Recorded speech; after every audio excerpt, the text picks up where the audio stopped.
Assalamualaikum warahmatullahi wabarakatuh. Alhamdulillahi rabbil alamin wa bihi nasta'in ala umuri dunya waddin.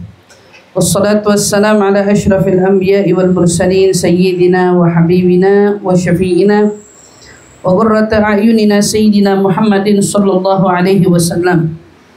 Allahumma salli wa sallim ala sayyidina Muhammad al-Fatih lima ughliq wal khatim lima sabaq nasiril haqqi bil haqq wal hadi ila siratikal mustaqim wa ala alihi wa sahbihi haqqa qadrihi wa miqdarihi al-azim.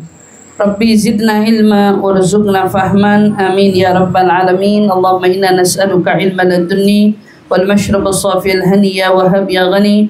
Allahumma inna nas'aluka ilman ladunni wal mashrab as-safi al-haniya wa hab ya ghani. Allahumma inna nas'aluka ilman ladunni wal mashrab as-safi al-haniya wa hab ya ghani. Nawaitu ta'allum wa ta'lim wal naf'a wal intifa' wal mudhakarah wal tadhkir wal ifada wal istifada wal hitha 'ala tamassuk bi kitabillah wa sunnati rasulillah sallallahu alaihi wasallam wad du'a ila al huda wad dilalata 'ala al khair ibtigha'a mardati wa qurbihi wa thawabi wa husnul khatimah ma'al lutfi wal afiyah wa salahil aqibah bi rahmatika ya arhamar rahimin. Amin amin ya rabbal alamin. Alhamdulillah thumma alhamdulillah. Limpahan syukur bersama kita panjatkan kehadirat Allah Subhanahu wa taala yang kembali mengumpulkan kita di majelis ini. Alhamdulillah, dengan izin Allah, Allah berikan kepada kita kesehatan, keafiatan dan juga kemampuan serta takdir hingga kita pada hari ini bisa kembali mengisi kajian di tempat ini. Insyaallah mudah-mudahan Ibu Email beserta segenap keluarga besar Allah Subhanahu wa taala panjangkan umurnya. Amin. Allah sehatkan badannya. Amin. Allah berkahi rumah tangganya. Amin. Anak keturunannya jadikan anak yang soleh dan solehah. Amin. Tentunya majelis taklimnya tidak lupa kita doakan mudah-mudahan senantiasa menjadi majelis taklim yang dipenuhi dengan pahala, yang dipenuhi dengan berkah yang berlimpah dari Allah Subhanahu wa taala. Insyaallah amin amin ya rabbal alamin. Dan tentu juga para jamaah yang istiqamah yang senantiasa selalu menghiasi malam kita di majelis ini. Mudah-mudahan semua langkah-langkahnya, baik yang dekat maupun yang dari kejauhan, insyaallah mudah-mudahan semuanya dilipat gandakan Allah Subhanahu wa taala. Allah tinggikan derajatnya. Yang sakit Allah sembuhkan sakitnya. Yang tipis dompetnya ditebalkan dompetnya. Aduh. Insyaallah luas rezekinya dengan rezeki yang halal, yang barokah insyaallah. Amin amin ya rabbal alamin. Ya, emang paling enak kalau doa minta duit ya. Alhamdulillah. Untung kita punya Rabb, Tuhan yang maha kaya ya. Maka mintalah sebanyak apapun yang ingin kau minta, tapi jangan sampai semua itu masuk ke dalam hati kita. Ya, insyaallah mudah-mudahan Allah pelihara hati kita semua untuk senantiasa dijaga kesuciannya, kemurniannya, sehingga kita menjadi hamba-hamba Allah yang mukhlisin. Insyaallah amin amin ya rabbal alamin. Alhamdulillah, salah seorang ulama pernah mengingatkan kita, al-lail tawil, malam tuh panjang, maka jangan kau perpendek dengan banyaknya tidur. Kata dibilang malam tuh panjang, jangan dipendekkan dengan panjangnya tidur. Sementara siang itu suci, jangan kau kotori dengan banyaknya dosa di hari itu. Masya Allah. Saat kita melihat durasi waktu tidur kita di waktu malam, mungkin kita hari ini tidak lagi tidur yang begitu terlelap, karena hari ini banyak orang keluh kesahnya susah tidur. Ada juga yang keluh kesahnya larut tidurnya. Nah, ini tidurnya tidak di waktu yang cepat. Sehingga pada akhirnya masalah bukan terletak pada banyaknya tidur hari ini, tetapi masalah terletak pada waktu malam yang terabai dengan kesia-siaan. Artinya banyak anak muda hari ini yang menghabiskan waktu malamnya dengan hal yang sia-sia. Ada yang begadang, tetapi begadangnya bukan untuk hal yang berguna. Tetapi begadangnya mereka untuk hal yang sia-sia, yaitu menghabiskan waktunya untuk menonton drama. Menonton drama atau men-scroll sosial media. Semua itu sama saja. Sama dengan kita telah memperpendek waktu panjangnya malam kita, yang sejatinya waktu malam itu adalah anugerah untuk kita mengistirahatkan tubuh kita, yang mana Allah jadikan wa ja'ala naumakum subata wa ja'alna lailal libasa wa ja'alna nahara ma'asya. Allah kan bilang begitu. Kata Allah, emang malam kusiapkan untuk kau beristirahat. Tetapi hari ini orang-orang berkeluh kesah sulit istirahat, malamnya sedikit istirahat. Ternyata hasil riset membuktikan sulitnya tidur kebanyakan orang hari ini karena durasi scroll medianya yang terlalu panjang. Wah, sampai mau tidur tuh masih sibuk nge-scroll. Ya, ternyata harus dijedakan kan? Kalau pengen istirahat tidurnya enak, scroll medianya jedain. Minimal sejam 2 jam sebelum tidur udah gak nyentuh-nyentuh lagi media sosial kita. Tapi nyatanya tidak banyak orang yang sadar akan pentingnya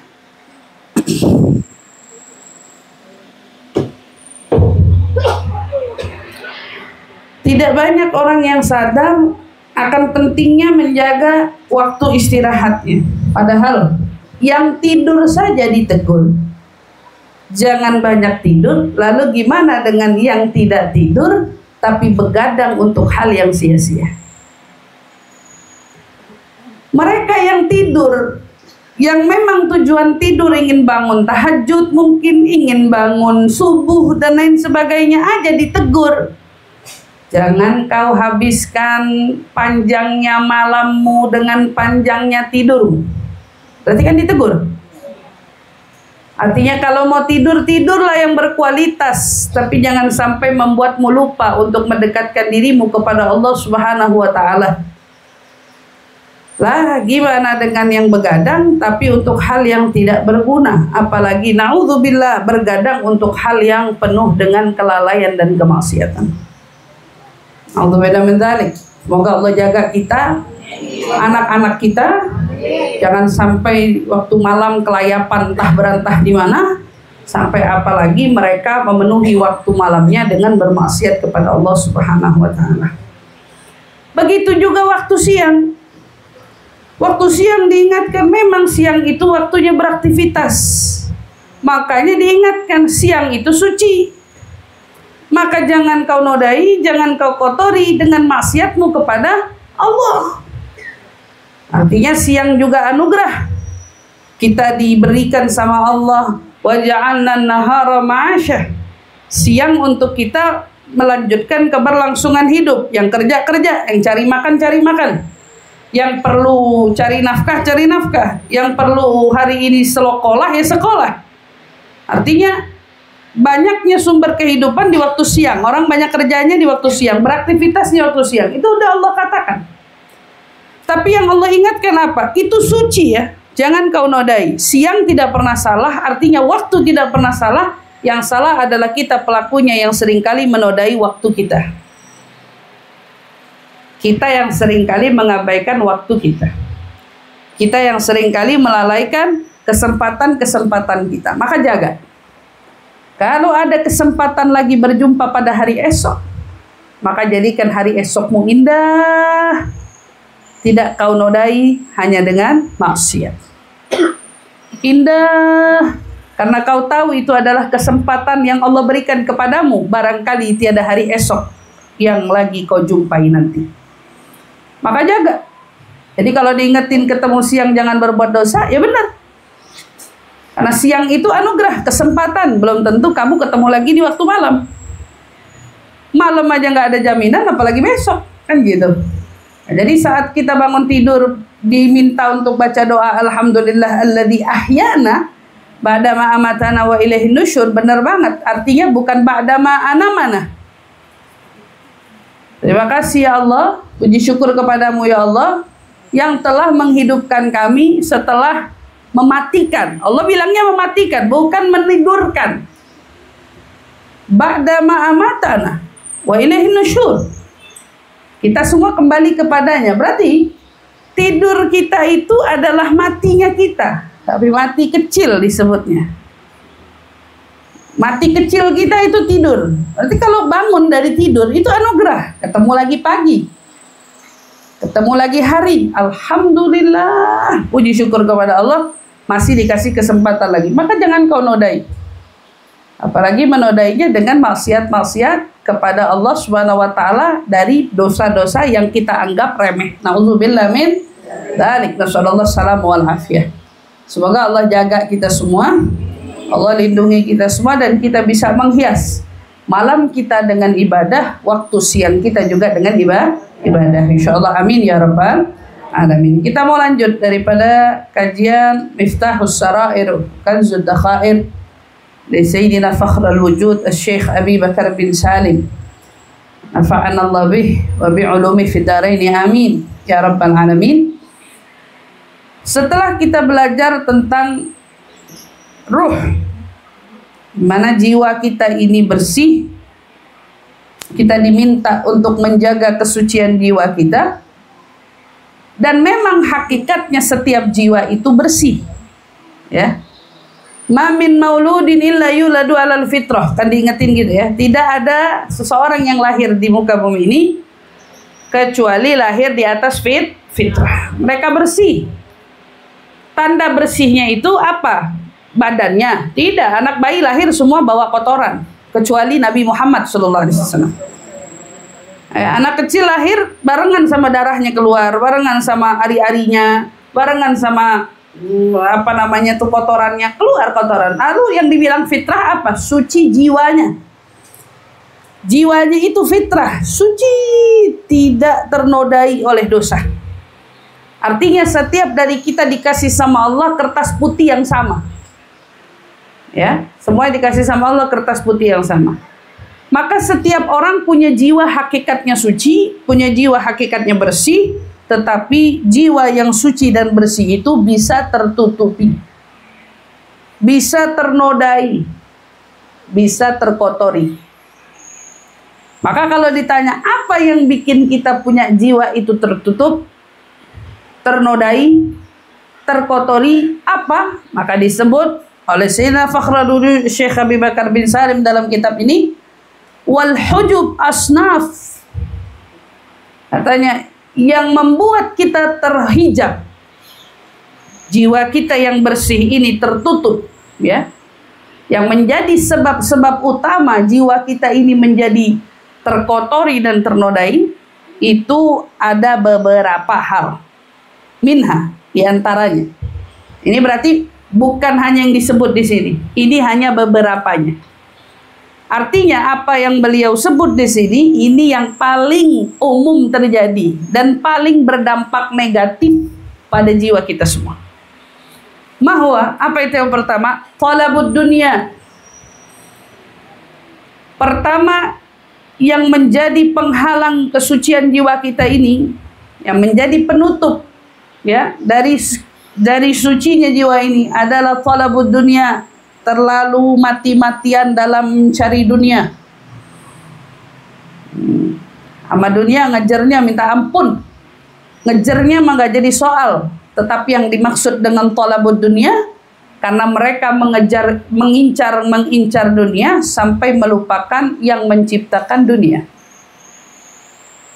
Terlalu fokus sama urusan dunia sampai lupa sama Allah yang punya dunia. Lupa, lalai, abai pada tanggung jawab hukum syariat yang Allah berikan dan wajibkan atasnya. Abai. Kenapa? Terlalu sibuk kepada hal yang berkenaan dengan dunia. Nyari terus sampai nggak ada jeda. Saya pernah ingatkan kan, di sana di balik orang yang bekerja keras ada air mata tumpah, bukan karena letih, tetapi karena mereka sadar betapa rindunya jiwa mereka ingin hadir kajian.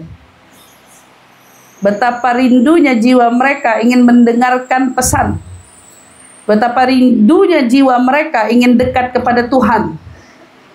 Tetapi pekerjaan mereka membuat mereka tidak mampu datang ke tempat-tempat itu semua.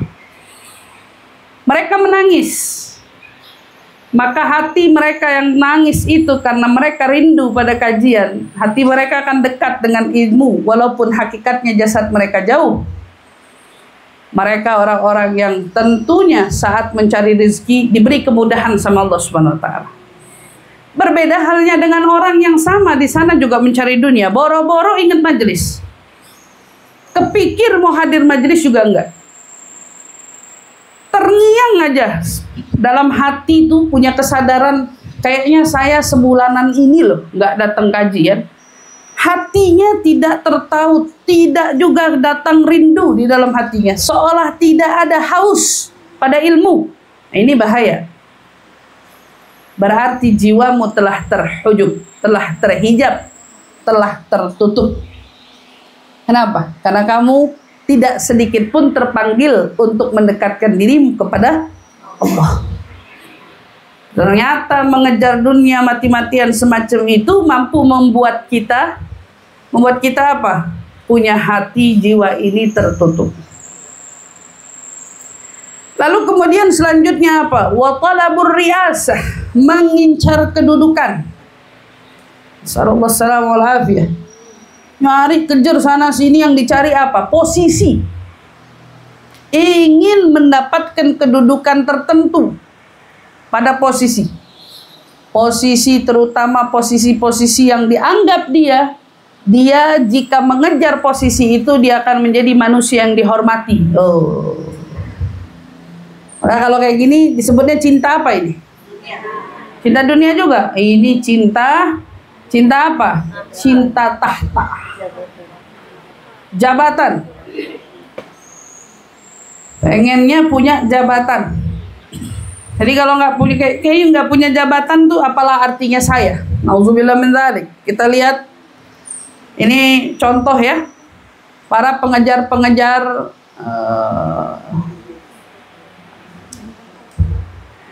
PNS.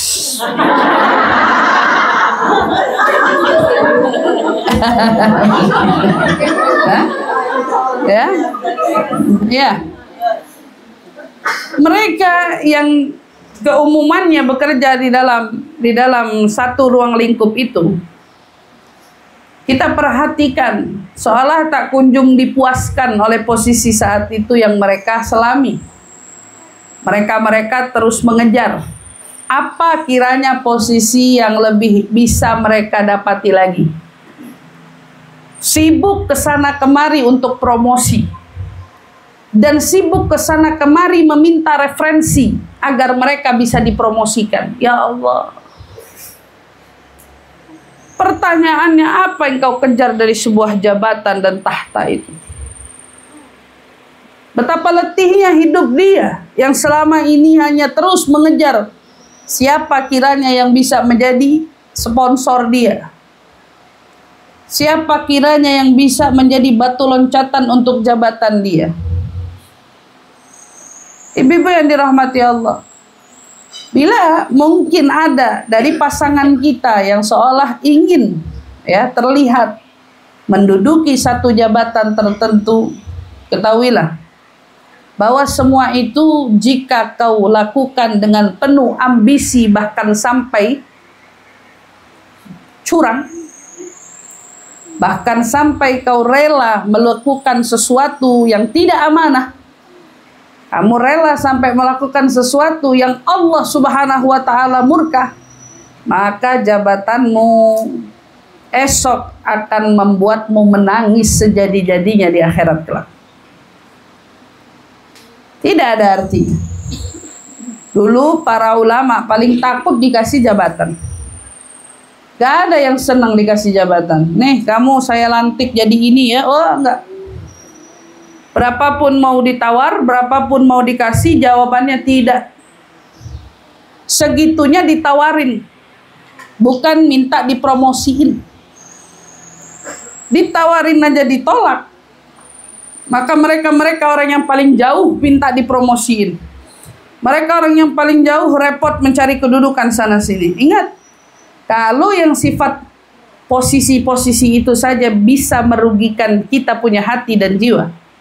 Sama juga dengan posisi-posisi sederhana seperti ketua satu organisasi, ya, ketua satu lembaga, posisi tertentu yang kamu incar. Saya pengen jadi bendaharanya, saya pengen jadi sekretarisnya, atau saya pengen jadi ketuanya, atau saya pengen jadi wakilnya. Hal-hal yang semacam itu, saat ada tuntutan dalam hatimu ingin menjadi seperti itu, hati-hati dan waspadalah.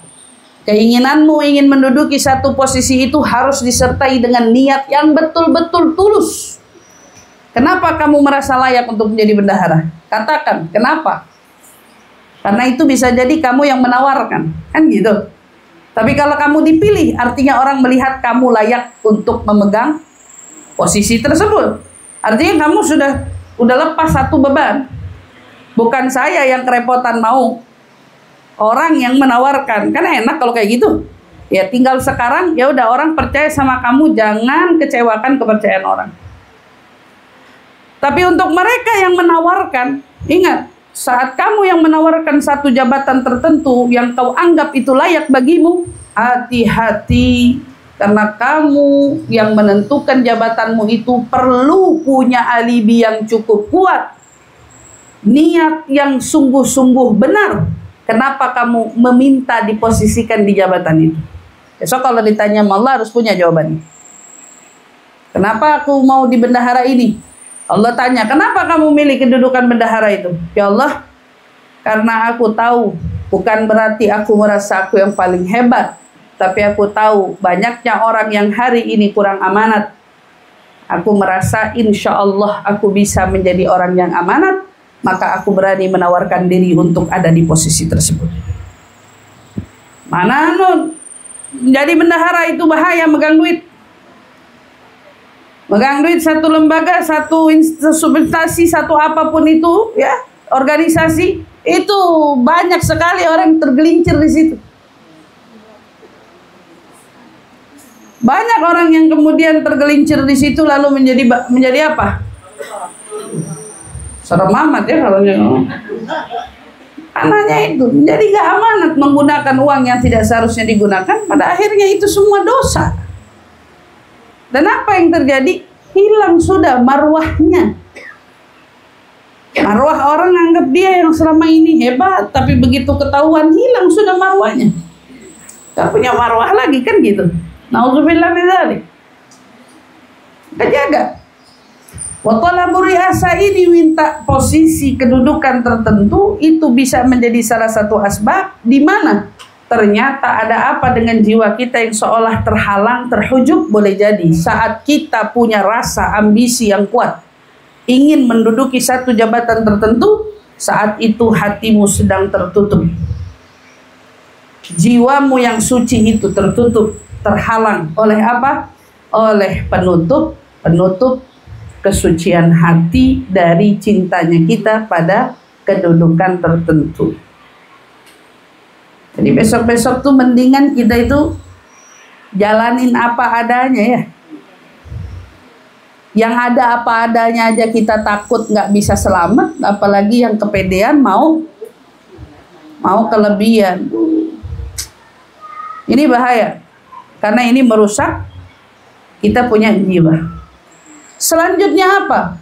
Wa talabus syahwat, senantiasa memperturutkan hawa nafsunya. Ternyata memperturutkan hawa nafsu yang berketerusan bisa menjadi sebab kita semua terhalang dari kesucian jiwa. Terhalang dari apa? Dari anugerah Allah yang masuk ke dalam jiwa. Terhalang. Ini kita kalau belajar ini, Bu, nggak heran kenapa banyak orang hadir kajian, tapi banyak nasihat yang tidak tembus masuk ke dalam jiwanya. Boleh jadi di antara sifat-sifat yang akan diuraikan ada pada kita. Sehingga contohlah katakan di majelis ini Allah curahkan rahmat. Rahmat Allah turun. Tetapi adakah rahmat itu hanya mengenai badan, atau rahmat itu masuk ke dalam relung jiwa? Itu tergantung hatimu terhujub atau tidak. Hatimu terhalang atau tidak. Jadi saya duduk dapat nggak rahmat? Dapat, tapi kena kepalamu aja, kena badanmu aja, kena itu. Tapi kalau bicara tentang kena hati, hatimu punya penutup, harus tersingkap. Di antaranya jauhkan sifat-sifat yang semacam ini. Yaitu apa? Salah satu yang ketiga, memperturutkan hawa nafsu. Hawa nafsu kita kalau ngajak kemana? Ke keburukan. Jarang hawa nafsu itu ngajaknya ke kebaikan. Hawa nafsu kita cenderung tidak mengajak ke kebaikan. Kalau dia teratur, dia hanya akan menjadi hawa nafsu yang apa? Yang tenang. Hawa nafsunya mutmainnah. Dia bukan ngajak kita. Kalau mutmainnah ngajakin kita ke kebaikan. Enggak, dia cuma tenang. Artinya seperti orang yang sudah cinta majelis ilmu. Katakan di bagian itu hawa nafsunya sudah berada di titik tenang. Kenapa? Karena kalau kajiannya 5 jam sekalipun, pantatnya nggak mau gerak juga, nggak apa-apa gitu. Ya, duduk aja dia. Nggak pengen buru-buru pulang, nggak, betah lagi katanya dia. Nah ini untuk bab itu hawa nafsunya sudah pada level tenang. Untuk bab itu. Tapi untuk bab yang lain belum tentu. Setidaknya gitulah ilustrasinya. Jadi begitu ada satu ketaatan yang bila mana kita kerjakan, ternyata kita sudah merasakan nikmat di sini. Berarti sudah tidak ada lagi dorongan hawa nafsu yang mengusik di sana, karena hawa nafsumu yang dipat itu sudah pada titik tenang. Tapi untuk pada titik yang lain belum tentu. Kalau senggol sama orang masih ngamuk nggak? Berarti kan masih ada hawa nafsu yang perlu ditata di situ, ya. Hawa nafsu yang perlu dididik. Kenapa? Karena memperturutkan hawa nafsu bahaya. Kalau hawa nafsu bilangnya ngamuk kamu, dia ikutin ngamuk karena hatinya mau ngamuk, hawa nafsunya mau ngamuk, ya kan bahaya kan? Kata hawa nafsunya bilang kata-katakanlah kata-kata yang buruk, diikutin sama kita karena hawa nafsunya mengajak dia untuk berbuat mengucapkan kata-kata yang buruk. Berarti ini ada tandanya apa? Hatimu terhujub, hatimu kembali tertutup. Di antaranya juga yang menyebabkan hati terhalang, hati tertutup, hati ternodai dan terkotori ini disebabkan banyaknya kita memperturutkan hawa nafsu. Pantes ada di antara kita yang kalau sudah sampai di level memperturutkan hawa nafsu, datang waktunya sholat cenderung berat. Datang waktunya zikir cenderung berat.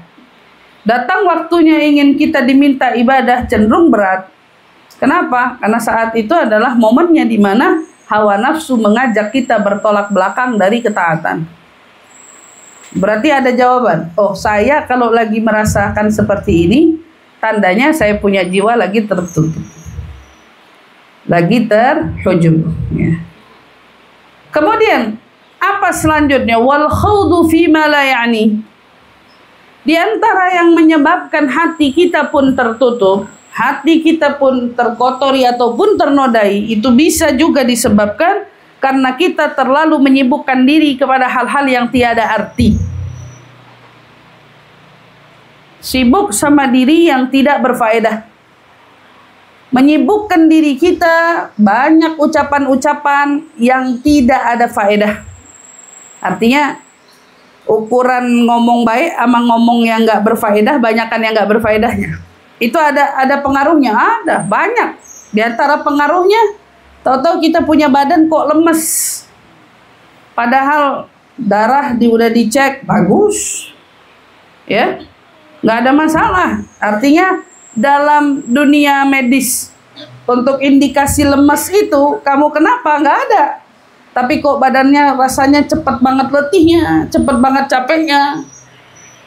Orang hari ini yang banyak merasakan hal yang semacam itu bisa jadi disebabkan apa? Kebanyakan ngomong yang tidak berfaedah.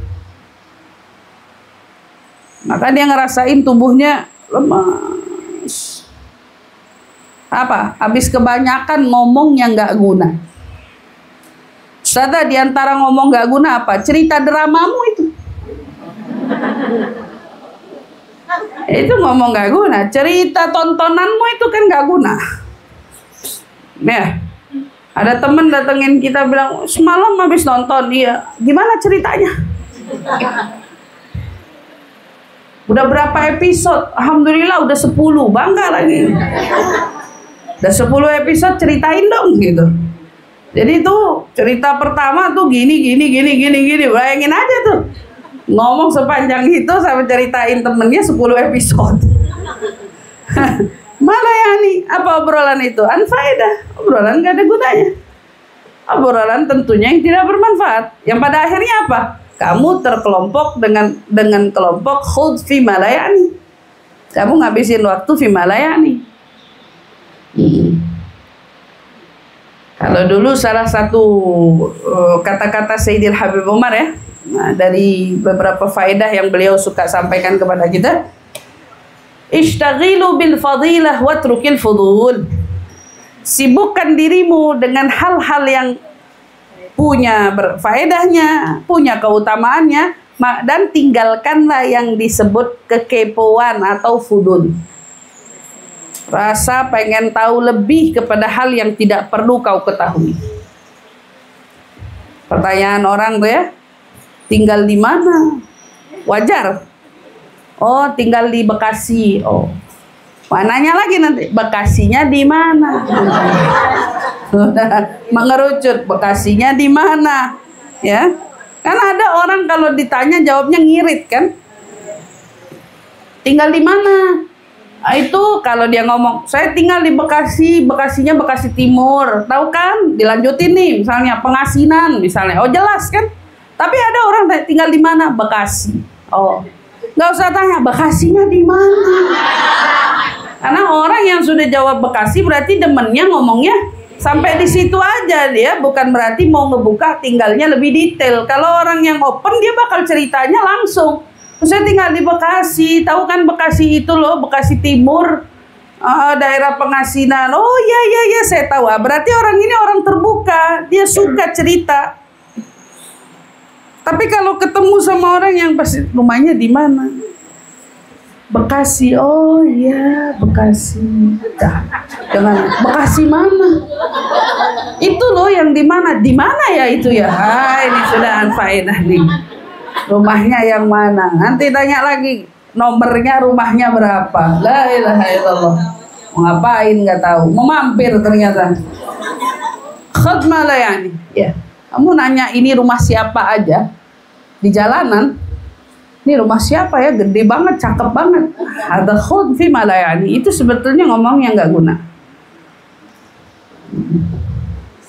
Lah ustazah, saya kadang-kadang suka lewatin rumah, pengen banget rumah jadi rumah saya. Gitu. Iya. Pengen banget rumah jadi rumah saya. Boleh aja kayak gitu, tapi ngomong doa ya. Allahumma ya Allah, urzuqni kamitsli hadza. Ya Allah, aku minta kasih aku anugerah rumah seperti ini. Minta aja ngomong begitu, kan jadinya doa, bukan jadinya nggak faedah. Karena ngomong rumah siapa ini? Oh, cakep banget ya. Oh, lucu di perjalanan tuh bisa menerka-nerka, kayaknya orang Chinese, kayaknya. Dia nerka-nerka sini, kenal juga kagak ini. So tahu semuanya. Itu ucapan-ucapan tidak berfaedah. Ya kurang lebih ucapan tidak berfaedah itu semacam itu. Berarti kan itu obrolan yang nggak ada gunanya. Membicarakan sesuatu yang sepatutnya tidak menjadi obrolan kita, nggak penting gitu ya. Obrolan itu tidak penting. Kemudian selanjutnya apalagi yang bisa menjadi penghalang jiwa kita, hati kita ini dari mendapatkan ya anugerah dari Allah, al-waridat, pemberian-pemberiannya yang begitu luar biasa, disebabkan hati terhalang ini. Apa yang menyebabkan selanjutnya? Wal hasadu, penyakit hasud. Hasud ini diantara penyakit hati dia ya, salah satu penyakit hati yang disebut kalau dia penyakit jasad, dia ini tergolong penyakit paling berbahaya. Penyakit paling berbahaya. Waktu iblis diminta sama Allah sujud kepada Nabi Adam, ya, ada dua kesalahan yang sekaligus dilakukan, yaitu kesalahannya iblis, kesombongan dan hasud. Tapi sombongnya dengan mengatasnamakan ana.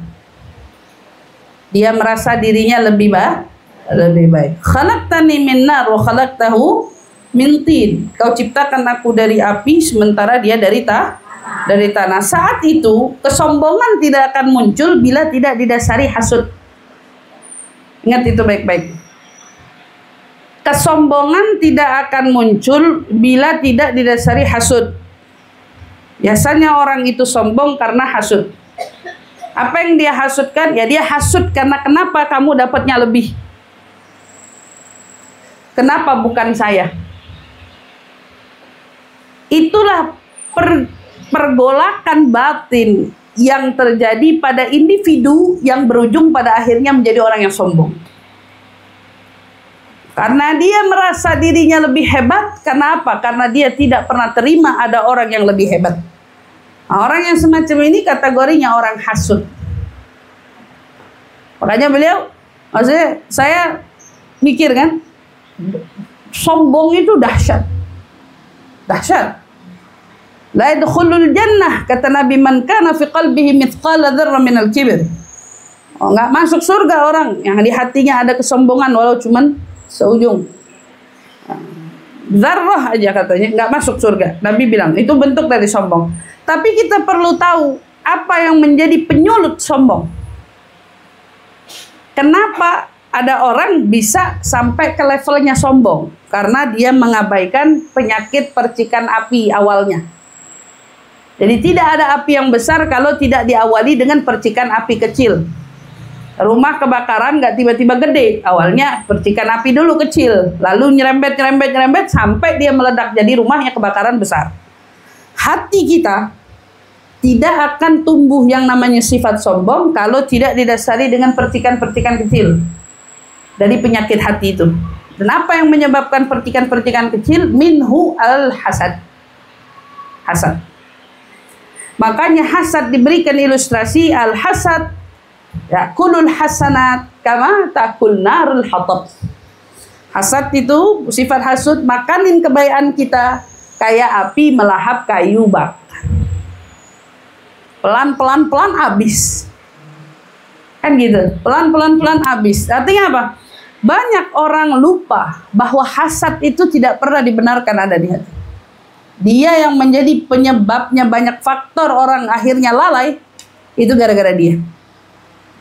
Jadi jangan pernah ngabain sifat hasad. Orang anggap hasad biasa. Hasad bahaya. Kalau kamu nggak bisa nyelamatin percikan api kecil, jangan harap bisa selamat dari api besar. Api kecilnya aja nggak bisa dijaga. Dibiarin aja dia terus ngerembet. Ya pada akhirnya jadilah kebakaran besar.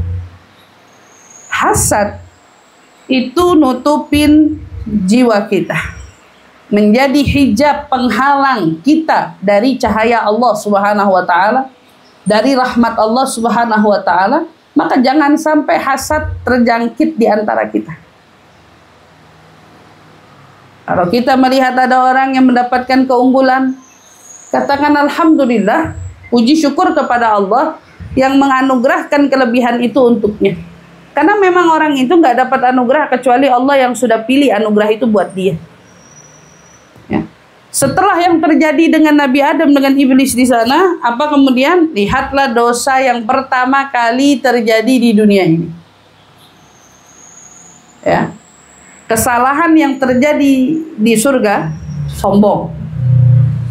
Makanya Nabi bilang tidak akan menginjak surga orang yang di hatinya sombong. Karena iblis ditolak dari surga karena kesombongannya. Kan gitu. Tapi dosa pertama yang terjadi di dunia itu dosa hasad. Ini beda. Pertama dosa yang dilakukan oleh anak Adam di dunia adalah dosa hasad. Itulah yang terjadi dengan Qabil dan Habil. Siapa yang hasad? Qabil. Hasad sama Apa hasadnya? Hasad tentang perempuan. urusan perempuan.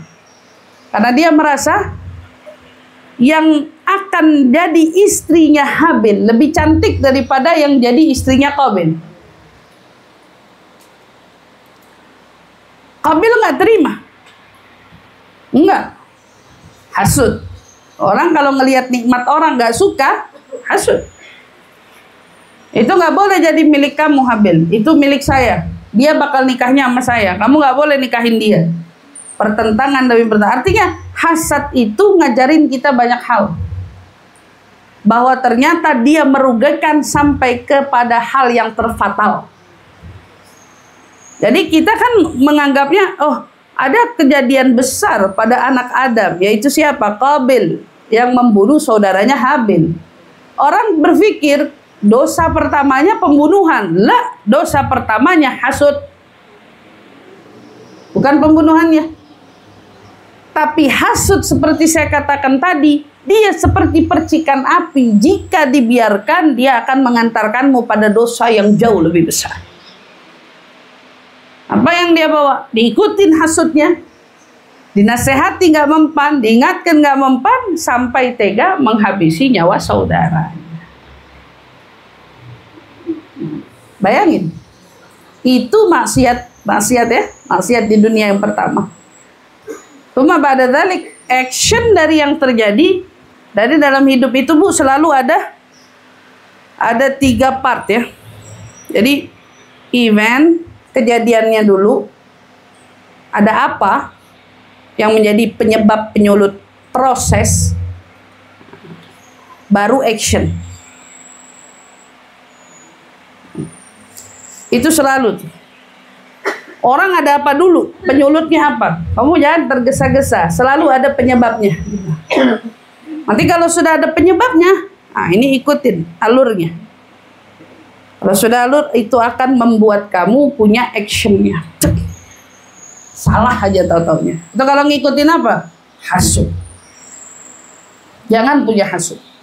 Kalau kita ngelihat saudara kita yang satu lebih berharga, lebih berjaya, lebih berpenghasilan, ya, yang satu saudaranya rumahnya besar, yang satu rumahnya biasa-biasa aja, nggak usah kecewa, nggak usah kecil hati, nggak usah minder, nggak usah gimana-gimana. Zakar rizquhum, itu rezeki mereka. Wana dan kita semua punya rezekinya kita. Apa yang Allah beri padamu tidak pada mereka, dan apa yang Allah beri pada mereka tidak padamu. Sesimpel itu.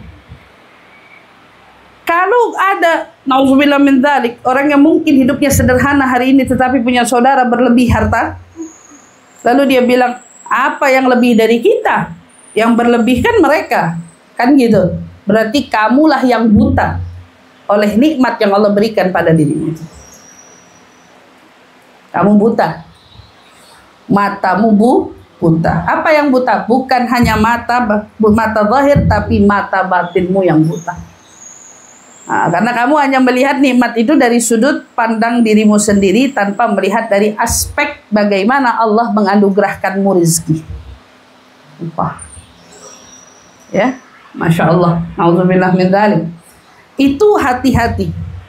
Justru kita mestinya senang melihat ada saudara kita lebih berhasil. Kalau dia cinta saudara kan mestinya dia bilang, alhamdulillah tuh satu saudara aneh berhasil. Jangan kayak kita begini model. Ah, itu baru benar. Kalau ketemu saudaranya saya bangga sama kamu, masya Allah. Ya, sukses makin sukses. Saya doain, mudah-mudahan makin berkah. Kamu sekeluarga, ini saudara sayang sama saudara. Tapi kalau justru melihat saudara yang lainnya berjaya, tetapi dia malah justru memilih apa? Menghindar. Malah baper nggak jelas. Anggap saudara gara-gara berasa saudara itu yang punya, mestinya kan dia yang perhatian sama kita, yang susah ini. Malah nyindir, kan sering tuh kejadian begitu. Malah nyindir, wah, bisanya aja jalan-jalan, tapi nggak ingat bawa saudara. Aduh, itu ya, Bah. Iya, ada satu poin besar ya yang harus kamu ingat di kepala. Susahmu itu bukan tanggung jawab saudaramu. Ingat itu baik-baik ya. Susahmu itu bukan tanggung jawab saudaramu. Karena di balik keberhasilan saudaramu tidak ada keringatmu di situ. Kamu ingat baik-baik. Jadi jangan tiba-tiba mengklaim kamu ikut kerjanya kagak, bantuin kagak, nolongin kagak, ibaratnya gitu. Tapi ngerasa paling pantas dapat aliran dana tiap bulan. Ini nggak beres nih pikirannya kalau kayak gitu. Ya nggak boleh mikir kayak gitu. Tapi kita yang lapang. Kenapa? Bisa jadi ada nikmat yang Allah berikan kepada kita yang tidak Allah berikan kepada dia.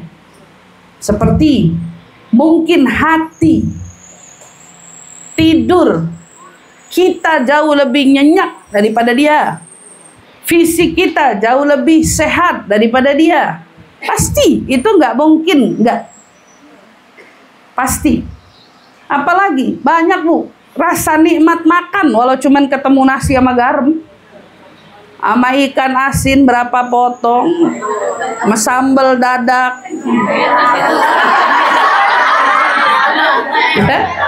Rumah kamu ada ikan asin, ada sambal dadak, ada nasi panas. Rumah dia juga, tapi beda rasanya.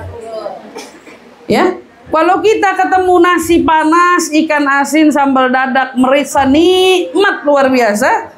Dia belum tentu nikmat. Dia belum tentu nikmat.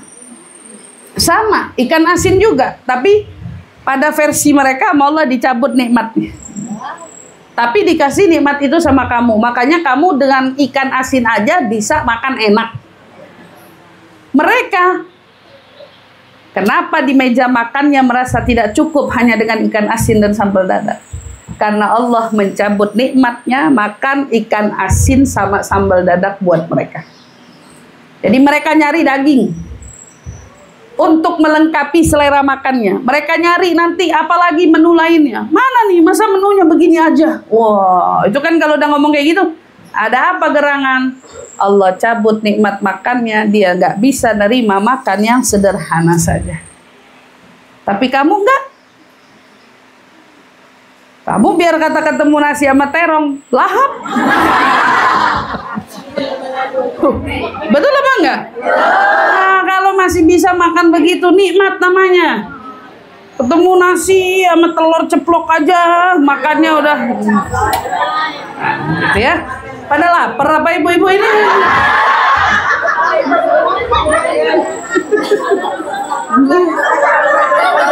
Udah makan belum? Oh udah ya. Terus ngecap-ngecap aja kayaknya.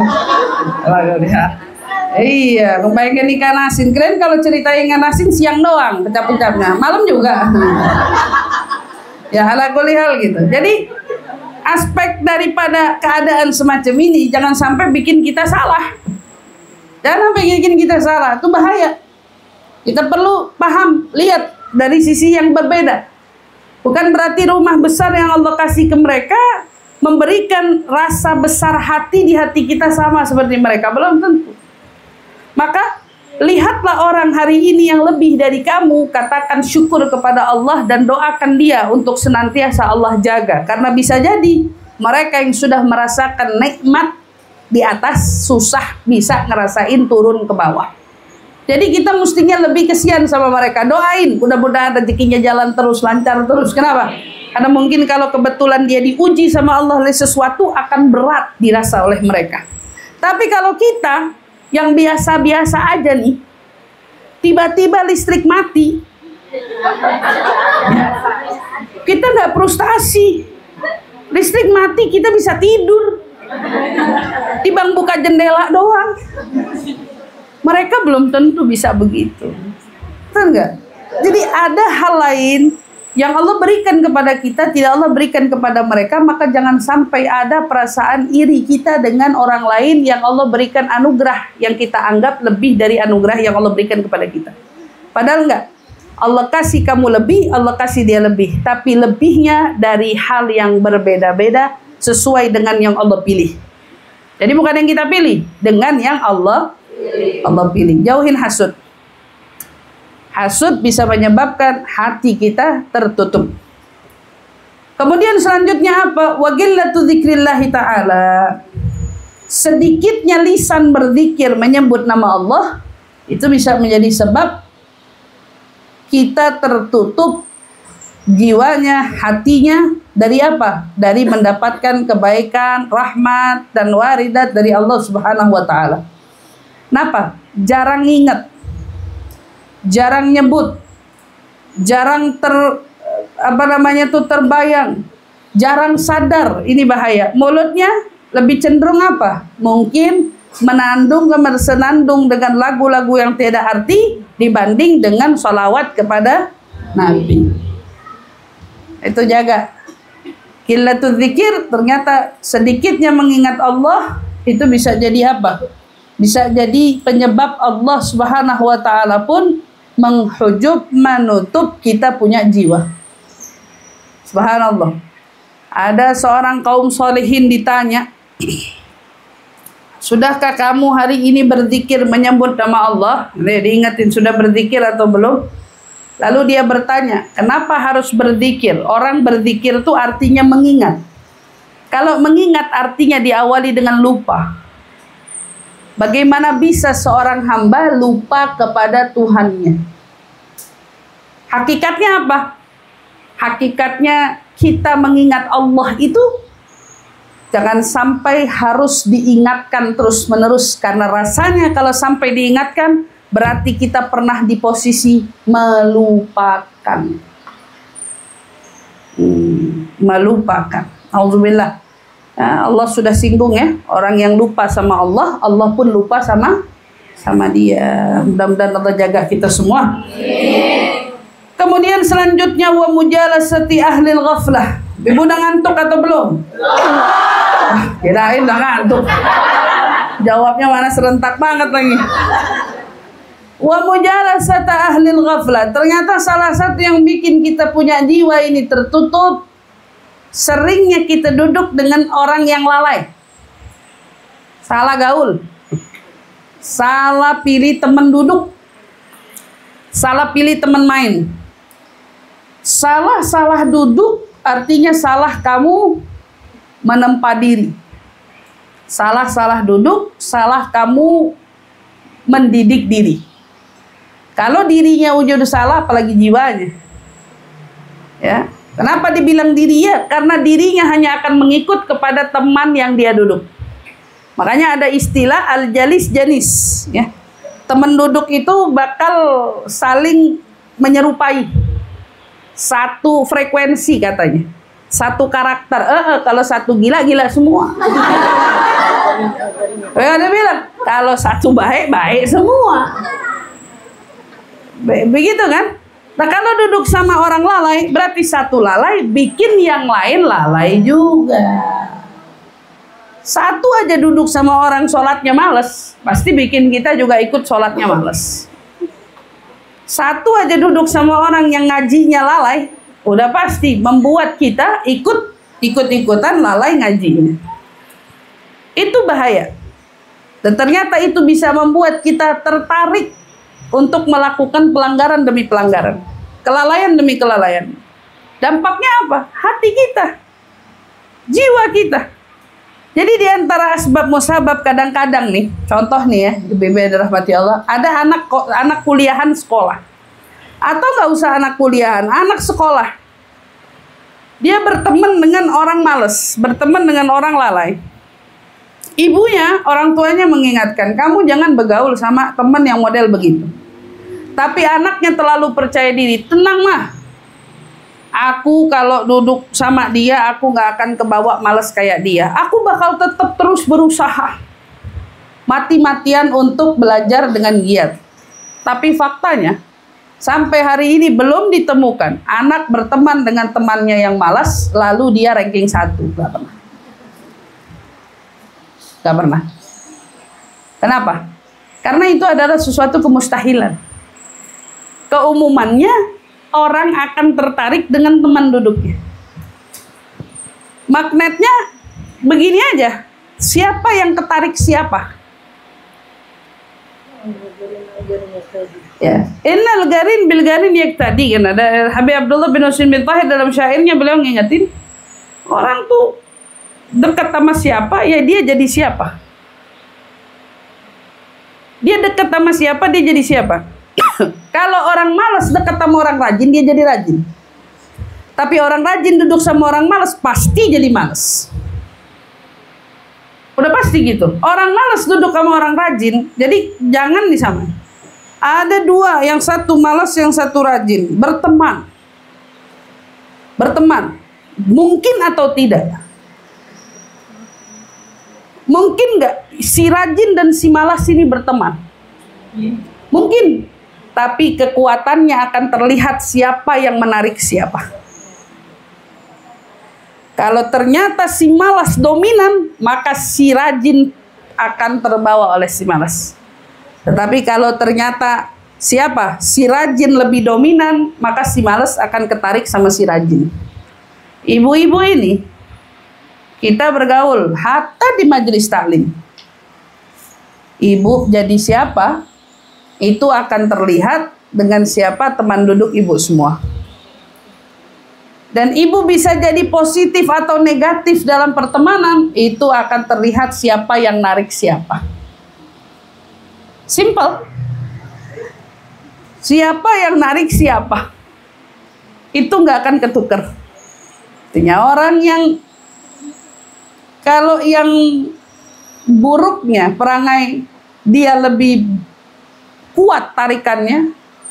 Mau kamu serajin apa dan sebaik apa, kau akan ketarik menjadi orang yang buruk perangainya juga. Ya. Tapi orang seburuk apapun,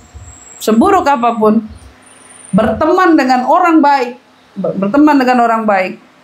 dan orang baik ini adalah orang yang istiqamah, orang yang tulus, orang yang sungguh-sungguh, maka yang buruk akan tertarik menjadi baik karena pertemanan dengan orang baik tersebut. Ini bedanya. Jangan salah pilih untuk kemana kamu duduk. Sayyidina Umar bin Khattab itu dulu kan berencana mau apa? Mau merenggut nyawa Nabi. Kan gitu.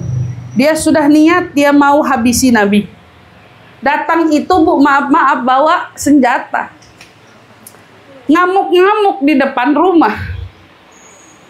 Gedor pintunya aja nggak pelan-pelan, karena itu adalah auranya orang yang sedang marah-marah. Tapi datangnya ke Nabi, masuknya ke Nabi, Nabi orang baik. Nabi orang baik. Baru ketemu aja sama Nabi, ketarik magnetnya Nabi. Hidayah turun. Maka yang tadi ini datang ingin niat buruk, pulang justru menjadi pecinta Nabi. Kebawanya sama Nabi. Nah, Nabi juga punya orang di dalam lingkungan toksik. Abu Jahal itu toksik, Umayyah bin Khalaf itu toksik, Walid bin Mughirah itu toksik. Orang-orang gak baik semua. Berapa kali kan ibaratnya Nabi itu mendekat, membawa aura positif kepada mereka, tapi mereka gak kena. Ternyata aura jahatnya mereka lebih dominan. Mereka bukan orang baik. Maka mereka pun tersingkir. Nabi nggak kebawa. Belajarlah kita dari itu.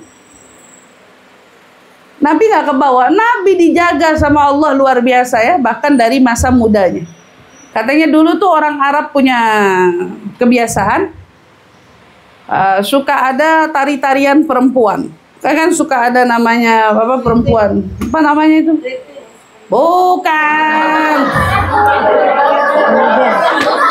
Belly dance.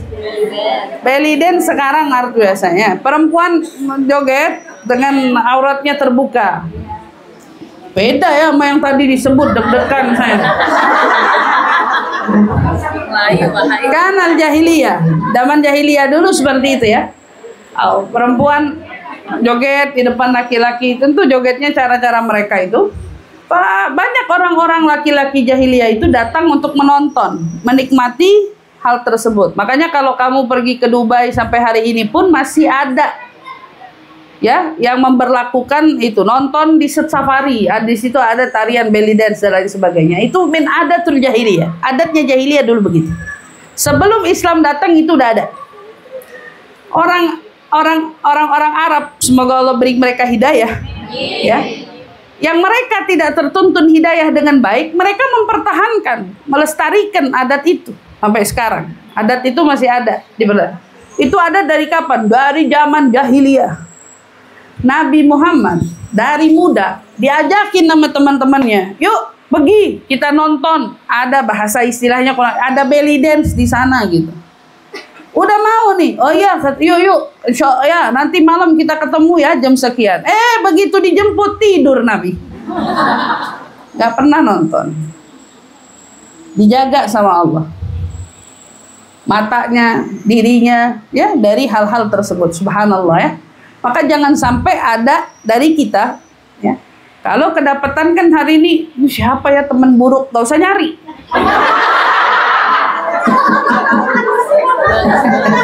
Nggak usah nyari teman buruk. Tapi ngapain? Udah doa aja sama Allah. Ya Allah, bila ada di tengah-tengah teman-temanku ada yang kiranya memberi dampak negatif pada diriku, mohon kiranya Kau berkenan menjauhkanku dari mereka ya Allah. Lindungi aku dari mereka ya Allah. Selamatkan aku dari mereka. Udah doanya begitu aja. Besok nggak usah nyari-nyari siapa ya teman-teman saya. Nggak usah. Dan nggak usah juga merasa saya teman yang baik. Karena kita mungkin belum seberani itu untuk menganggap kalau kita ini baik. Gitu ya, artinya jaga. Tapi ingat, kalau sudah ada yang jelas-jelas terang-terangan, hadza majalisul ahlil ghaflah, ini tempat duduknya orang lalai, ini emang kebiasaan tempat duduknya orang ghibah, ini kebiasaan tempat duduknya orang maksiat, itu jauhi, karena itu bisa menjadi sebab hatimu tertutup. Sallallahu alaihi wasallam. Kemudian yang terakhir, wa aklu syubhah. Perkara selanjutnya ya, yang disebut secara spesifik oleh Syekh Habib Bakar bin Salim terkait hal yang menutup hati kita dan jiwa kita adalah makan makanan syubhat. Makan syubhat, Bu. Makan syubhat ini makan yang mana? Halalnya gak jelas, haramnya remang-remang. Ya, jadi mau dikata haram nggak sampai level haram, mau dibilang halal juga nggak bisa dianggap 100% halal. Jadi di tengah-tengah inilah disebut syubhat. Ibu-ibu sudah paham kan zaman sekarang?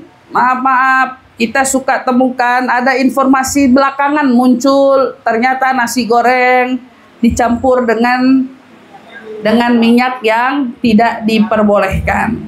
Ada nasi goreng yang dicampur dengan kecap yang tidak dihalalkan. Kita sering nemu itu. Cerdaskan diri kita untuk hal-hal itu. Jadi besok kalau beli nasi goreng, pekalah sedikit. Kecapnya apa, Mang? Tanyalah. Bener, kecapnya apa? Pakai itu enggak? Apa sih namanya? Apalah, mirin lah, apalah. Enggak ada lagi nama abang nasi goreng nggak mirin, itu mah restoran. Anshu, tuh, Anshu, tuh, kan udah paham tuh ibu-ibu, lagi ibu dapur, paham betul deh kalau urusan kayak gitu. Tapi kita selalu terinformasi itu belakangan.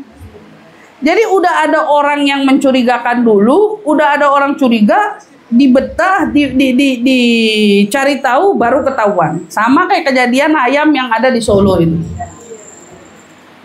Berarti jangan pernah merasa jualannya ayam berarti aman. Belum tentu. Orang maaf mau jual nasi pecel ayam, yang jualan siapa? Kalau kamu lihat yang jualan baik, agamanya, sholatnya benar, insya Allah kamu tahulah kurang lebih. Orang tetangga kita beli ayamnya kita tahu, di pasar kita juga, berarti paham, alhamdulillah. Tapi kalau kamu sekadar nemu di pinggir jalan, kamu boleh mikir 2 kali untuk hal itu. Nah, nanti kita temukan banyak orang yang matiin ayam diketok kepalanya juga. Ya. Auzubillah min dzalik. Berarti kan itu ayamnya wujudnya ayam boleh dimakan sama kita, tapi karena proses pemotongan yang kamu nggak tahu, maka itu bisa jadi menjadi makanan yang syubhat. Diharamkan enggak juga, karena kita nggak tahu prosesnya. Dihalalkan juga nggak bisa, karena tidak ada sertifikat resmi kehalalannya. Setidaknya kalau mau makan-makan kayak gitu, ya carilah yang benar-benar kita yakini akan kehalalannya tersebut. Yakin aja Bu, orangnya baik, sudah tahu betul baik. Ini bukan ini, insya Allah amanah. Ya kelihatan, sholatnya rajin, ibadahnya. Insya Allah tanya, bang, ayamnya halal nggak? Ayam beli di mana bang? Jangan malu untuk bertanya tentang hal itu. Karena ini menyangkut makanan kita yang masuk ke dalam perut kita. Di antara sebab yang membuat kita terhalang dan terhujub, bukan cuma hati loh gara-gara makanan syubhat. Itu bisa juga doa kita.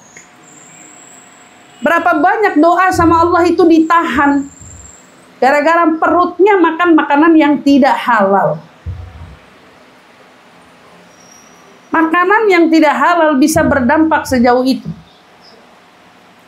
Jadi makanannya bisa menjadi sebab aklul syubhah, bisa juga sumber penghasilannya yang menyebabkan aklul syubhah.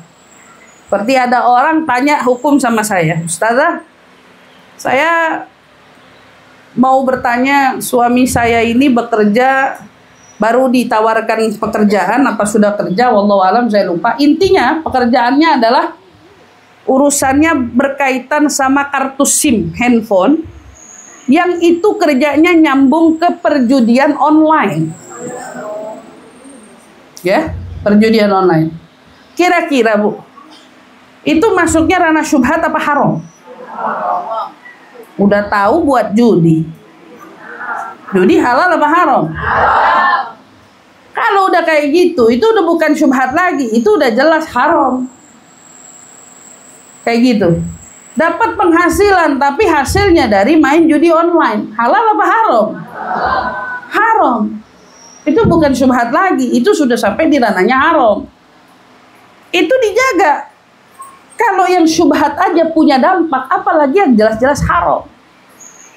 Dan untuk kalian para pejuang-pejuang rupiah di ibu kota, ya, pesan saya, kamu tidak pernah diperintahkan untuk pindah ke ibu kota.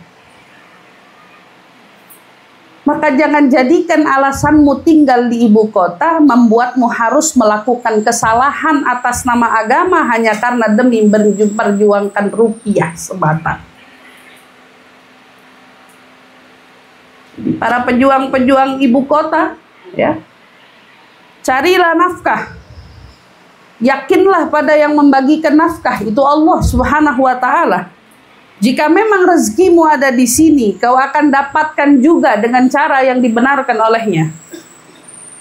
Namun jika rezekimu yang kau lihat di sini adalah dengan mendapatkan dari sumber yang Allah Subhanahu wa Ta'ala murka, maka tinggalkan ibu kota jauh lebih mulia daripada kau mencari nafkah di sini dengan cara yang tidak diridhoinya. Itu jaga. Banyak orang kayak gitu sekarang. Karena alibinya apa? Ya, Ustazah, masalahnya suami saya itu berkata, kalau mau tinggal di sini tapi kerjanya repot ngurusin antara yang halal dan yang haram, kita nggak kerja-kerja. Bayangin. Gak ada yang wajibin pindah ke ibu kota. Mau kan berjuang, maka hadapi semua tantangan ibu kota demi menjemput kesuksesan yang kau damba. Tapi tidak dengan menghalalkan yang Allah haramkan. Tidak dengan cara yang Allah Subhanahu wa Ta'ala larang kepada kita. Itu diingat baik-baik. Jadi dari situ aklus syubhah menjadi sebab, kita tahu ya, hati kita terhujub, terhalang. Berarti kalau sampai ada dari kita yang mungkin menyadari, ya Allah, kenapa saya ngaji sana sini, belajar sana sini, nuntut ilmu sana sini, sholat juga, ini juga, udah dirasa. Boleh jadi kalau hatimu merasa tetap tertutup hijabnya, kamu merasa tidak mendapatkan betul-betul anugerah rahmat sampai masuk ke relung jiwa, coba lihat baik-baik, adakah sifat-sifat yang disebutkan tadi terjangkit oleh kita? Barangkali talabud dunia, barangkali mengejar kedudukan, barangkali memperturutkan syahwat, barangkali bisa kita terlampau berbicara hal yang tidak bermanfaat, atau juga bisa jadi kita terjangkit penyakit hasad, sedikit mengingat Allah, atau juga bisa jadi kita salah pilih teman duduk, dan yang parah-parah lagi kita makan makanan syubhat. Wa kullu ma yulhika anillahi ta'ala. Lalu penutup, apalah lagi yang bikin kita bisa terhujub? Segala sesuatu yang membuat kita lalai dari Allah, membuat kita melalaikan Allah, maka itu menjadi sebab apa? Sebab kita semua hatinya tertutup. Hatinya tertutup. Maka Allah jaga mudah-mudahan hati kita semua, insya Allah ya, dari sifat-sifat yang disebutkan tadi, mudah-mudahan Allah senantiasa memelihara jiwa kita dengan segala kesuciannya, kemurniannya. Mudah-mudahan bila mana ada ada penutup hati kita, semoga pulangnya kita dari tempat ini Allah singkap hati kita semua dari segala penutup-penutup hati kita. Semoga hati kita dipenuhi dengan cahaya Allah, cahaya Rasul, ya, cahaya hidayah, cahaya iman, cahaya takwa, cahaya rahmat, cahaya cinta, ya, kepada Allah dan Rasulnya insyaallah, dan kepada segenap umat Nabi besar Muhammad sallallahu alaihi wasallam insyaallah. Amin ya rabbal alamin. Semoga Allah jaga hati kita dari cinta dunia, Allah jaga hati kita dari cinta tahta, ya Allah jaga juga hati kita dari memperturutkan syahwat, Allah juga jaga lisan kita dari berbicara hal yang tidak bermanfaat. Juga kita minta ya Allah jaga hati kita dari hasad, dari iri dengki kepada sesama. Ya, mudah-mudahan Allah jaga juga kita, jangan sampai kita melalaikan diri kita untuk mengingat Allah Subhanahu wa taala. Juga kita minta ya Allah jaga teman duduk kita, jangan sampai teman duduk yang melalaikan kita, teman duduk yang membuat kita lupa kepada Allah Subhanahu wa taala. Jauhkan kita dari mereka-mereka. Ya Allah, selamatkan juga kita dari mendapatkan rezeki yang tidak halal, dari mendapatkan rezeki yang syubhat, dan selamatkan kita dari segala sesuatu yang membuat kita berpaling darimu ya Allah. Amin amin ya rabbal alamin. Mudah-mudahan Allah jaga kita semua, Allah pelihara kita semua, baik kesehatannya maupun keteguhan imannya insyaallah. Amin ya rabbal alamin.